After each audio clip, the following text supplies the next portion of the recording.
This is the sixth take of this shit that I'm trying to get right. God damn it. Welcome to The Window, the sports betting podcast where we try to turn a losing hobby into a legitimate side hustle. I am Jemiah Norman of the To The Window Sports Betting Podcast with your Degenerates Daily Digest. I'm not going to keep you guys long. Sleep was at a premium, minimum, really not at all. I'm just a normal guy who has a job. I run a sports bar and I bet sports. And I don't have a syndicate. I don't have a crew. I'm not online with a bunch of guys. It's just me and my bankroll. And hopefully you liking and subscribing to the video. The WNBA is back after a couple days off, which is dope because I'm excited. It makes me happy. And we're going to get right into it, guys. I'm not going to waste your time. I've got a bunch of WNBA plays, one of which I'm going to start with. It's a weird one. It's in the late night game. I'm just going to jump right into it. It's Awa Pham of the Seattle Storm. She's their center. She was the third overall pick in the draft. She's averaging right at about 11.8 points a game. Don't get me to lying. But she has been on an absolute she's been playing really well lately. The entire Seattle Storm team has been playing really well lately. I don't know what a few days off and traveling to Phoenix and an angry Alyssa Thomas is going to do to that, because Alyssa Thomas is a little pissed off. Maybe should be. I mean, I'm not getting into all that. But they have her point total set at 11.5, which is right at her average. And she's gone over that in 1, 2, 3, 4, 5, 6 of the last 8 games. So that's right at about 75%. I love this play. What could possibly go wrong when I feel really strongly about a play? Drives me fucking nuts. But this is one of my favorite plays on the prop card. Awa Pham of the Seattle Storm over 11.5 points. I honestly think she is rounding into form. She's getting comfortable. It takes rookies a little while. And we are 14, 15 games into the season. Her minutes are ramping up. She's learning her role. The minutes have been there. She's averaging 30 minutes a game, so the minutes are there. The production just has to increase, and I think that got info coming in. I think that tonight against the Mercury with Natasha Mack, one of the Mercury's bigs, out, I think she should have a great game against the Phoenix Mercury, and 11.5 points is completely doable. I think she's good for 15 for my experienced bettors. If you want to ladder that thing and you have the possibility to do so, go for it. Ladder that thing up to 15, 16 points, get some plus money on it. But Awa Pham of the Seattle Storm over 11.5 points. That's the first prop play on the card, and the last one I just entered. You can follow all of these bets along in Pickett and or Juice Reel. I'm on both, so my losing degenerate ways are there for all to see. I have nothing to hide. I am who I am. That's all that I am. Next up, we're going to start in Washington. Whatever you want to say. We'll start in Washington, and I am taking the Dream. I am going to lay the points. Dream minus 7.5. For my novices out there, that means the Dream need to win by 8 points to cover this bet. But I think the Dream minus 7.5 is worth the look. And I like the over 165.5 as well. This, I believe, is a focus spot for the Dream. They have lost 3 in a row. That hasn't happened in a while. And it wasn't, the Valkyrie were good. They beat them twice. We were on the Valkyrie for both of those games. But I did not see them losing by 15 to Seattle in Seattle. Granted, it was a very long road trip, and no excuses. They've just got to play better on the road. If this is going to be a championship caliber team, they've got to play better on the road. That's really it. That's all. And that's not speaking as a Dream fan, which I am a Dream fan being here in Atlanta. Until they get a team in Cleveland, the Dream are my team. And even after they get a team in Cleveland, the Dream will still probably be my team because, well, Cleveland just doesn't put out winning products. I mean, I moved away. LeBron moved away. It's a good place to be from, though. I love my city. Shouts out to you, Cleveland. But Atlanta Dream minus 7.5 in a really, really tight focus spot. I think Coach Smesco will have these ladies ready to play. The birds are chirping around them, especially after that Seattle loss. And I think this is a focus spot where they get right. I also think they're going to put up some points today. So maybe a look at their team total over, if that's available on your book. But I do like the game total over 165.5 a lot.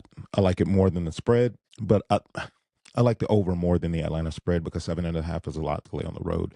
But I think Atlanta wins this one by double digits in a get right spot. After that long road trip with the Commissioner's Cup being on Tuesday, they were off Sunday, Monday. Commissioner's Cup was Tuesday, off on Wednesday. So today's Thursday. They got to sleep in their own beds, get their affairs in order here at home. Short flight up to Washington, play some basketball, win some games, come back home. Win a game, come back home. And I think this is a get right spot for Atlanta.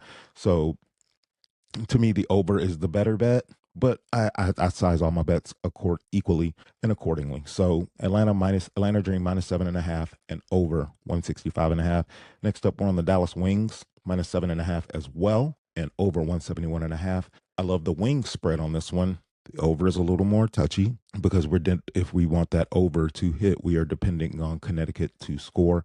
Their offense has been playing better lately. It's still not a great offense.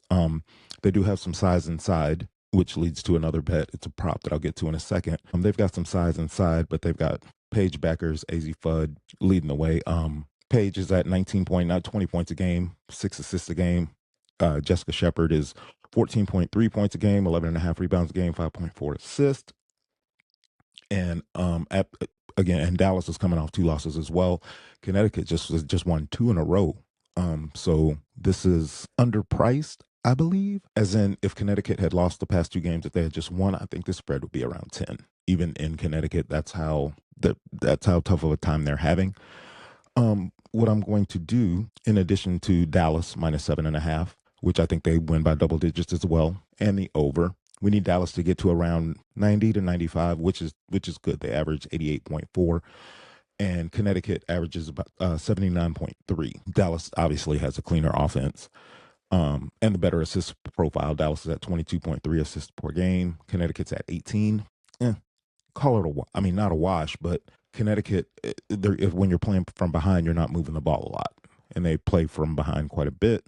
That being said, with Griner in the middle and Olivia Nelson-Ododa in the middle of the lane, I took Jessica Shepard over 13.5 points at plus money. They keep setting it at this line of 13.5. Now, granted, last game she only had 8, but she does more than just play down low. She literally brings the ball up. I'm like this.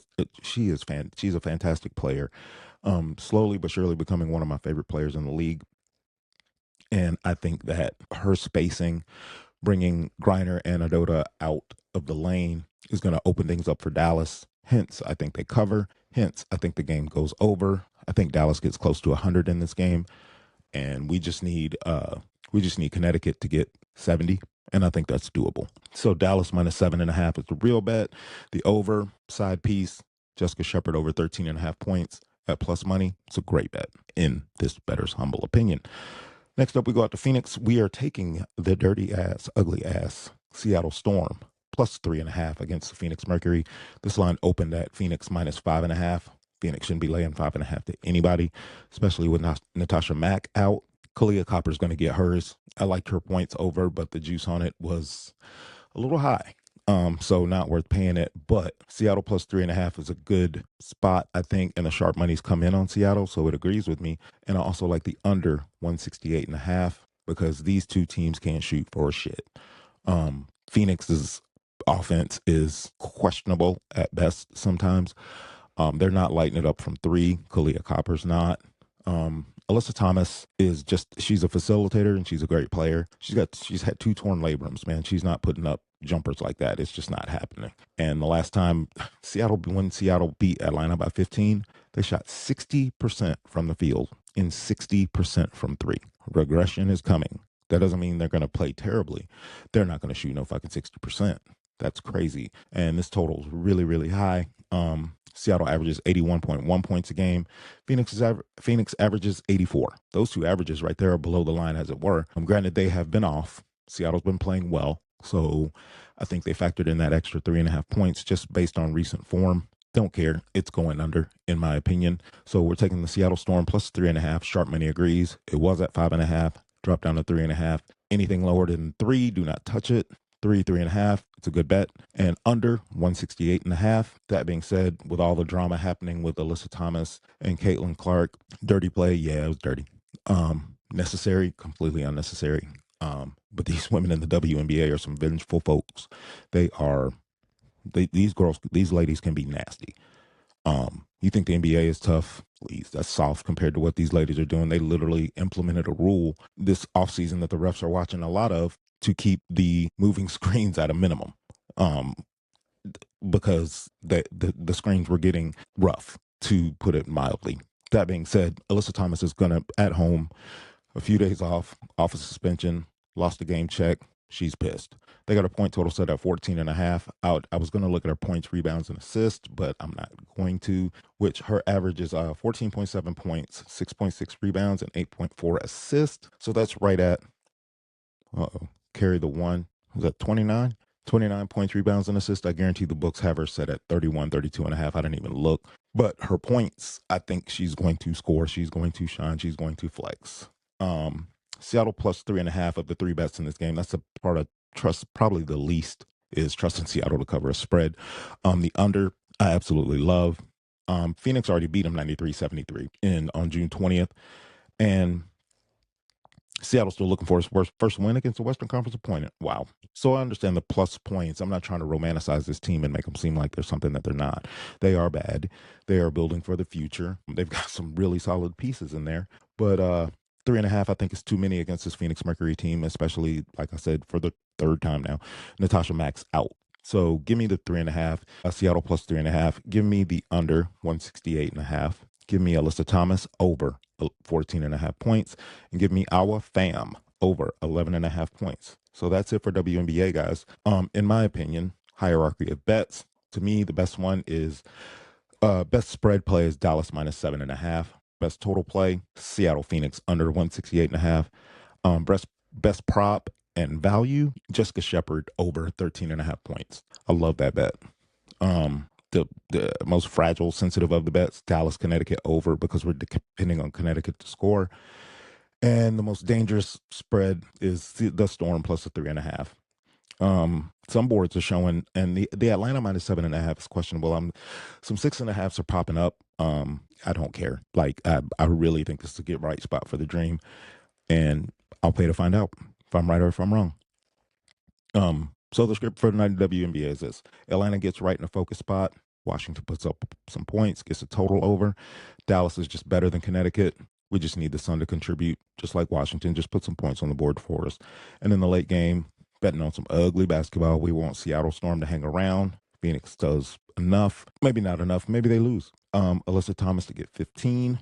Need the total to stay under. And our fam to shine with her 6'4" frame and get more than 11.5 points. Now we move on to the World Cup at the 14-minute mark. God, I just talked your ear off. I'm really sorry, guys. Do me a favor, take a second to like and subscribe to the video if you're still sticking around. I just love talking about the WNBA. Sorry. All right. Now, I've been getting my ass whipped in the World Cup. Again, this is fun money, fun coupons, like you said on Wolf of Wall Street. This is not, it's real betting. Yes, I'm betting real money, and that can be seen in the Picket app and everything like that.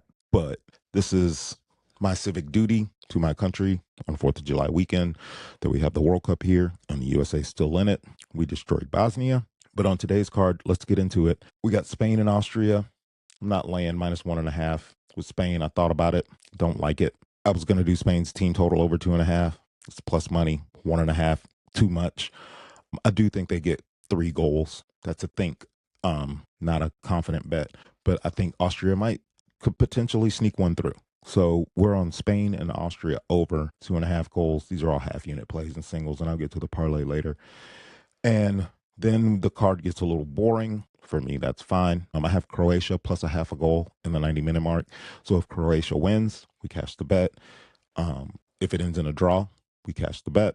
And then Portugal, Croatia under 2.5. Croatia's going to have to drag this match down in the mud, try to control possession. I don't know how much they'll be able to. Portugal, obviously, they've got the Adonis, the pretty man, the pretty boy, the man built in a Calvin Klein lab somewhere, Mr. Cristiano Ronaldo.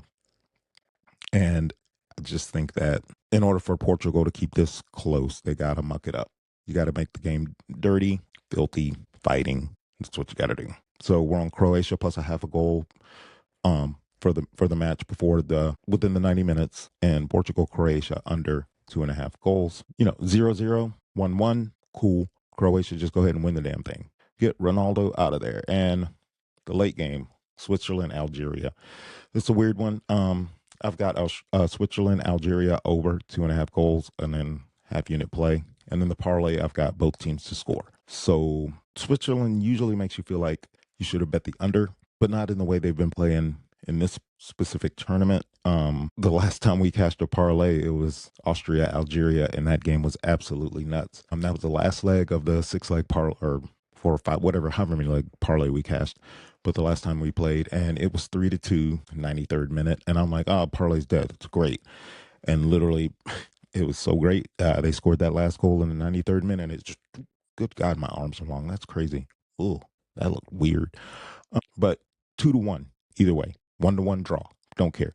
Both teams are 2-1 for either side. For Switzerland, Algeria, we took the over 2.5 goals. I think Algeria is going to push pace on Switzerland. They're going to have to answer. Very much Algeria is live to score first. 2-1 either way is good with me. And now to the parlay.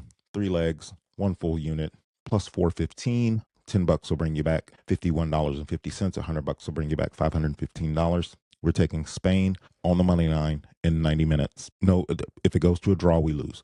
We need them to win in regulation time. Croatia plus a half a goal in regulation time. And Switzerland, Algeria, both teams to score. It's literally the bets I just read off to you. With a couple other parts, but I really like this parlay. It's 3 legs, one leg for each game. Let's bring it home. Plus 415. So the full card for the World Cup. Spain, Austria, over 2.5 goals, half unit. Croatia, plus a half a goal in regulation time, half a unit. Portugal, Croatia, under 2.5 goals. We need Croatia to muck this game up, make it ugly, make it ugly, make it ugly. And then we have Switzerland and Algeria over 2.5 goals, half unit. And the parlay is Spain on the money line in regulation time, Croatia plus a half a goal, and Switzerland, Algeria, both teams to score. If you stuck with me this long, man, thank you for doing that. Take a second, like the video, subscribe to the channel. Just trying to make $1 out of 15 cents, just like you. Normal guy with a job, not a syndicate, not a betting sharp, not a professional, not a tout. I'm not selling shit. I do this because it keeps me honest, it keeps me sharp, and it shows me where I need to improve. And I just want to improve 1% better, get 1% better every day. You should do the same. This is Jemiah from the To The Window Sports Betting Podcast with your Degenerates Daily Digest. Thank you for tuning in. I will catch you on the next one. Love.